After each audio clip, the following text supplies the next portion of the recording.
আসসালামু আলাইকুম, সবাই কেমন আছেন? আজকে আপনাদের সাথে আমি হাতে মেখে টাকি মাছের ভর্তা রেসিপিটা শেয়ার করব। এখানে আমি টাকি মাছগুলো ভেজে নেব। এখানে আমি শুকনা মরিচও একই সাথে ভেজে নেব।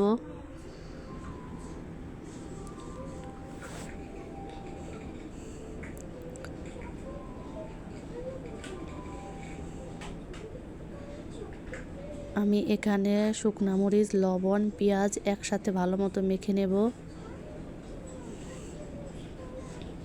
মাখা শেষ, আমি এখন সরিষার তেল দিয়ে দিব। আমি আগে থেকেই টাকি মাছগুলো কাটা বেছে রেখেছিলাম, সেগুলো দিয়ে দিব।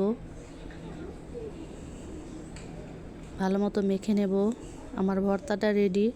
আপনারা বাসায় এভাবে ট্রাই করে দেখবেন, খেতে ভালো লাগে। আমার রেসিপিটা আপনাদের ভালো লাগলে ফেসবুকে আপনারা ফলো দিবেন, ইউটিউবে আপনারা সাবস্ক্রাইব দিবেন। সবাই ভালো থাকবেন। ধন্যবাদ সবাইকে।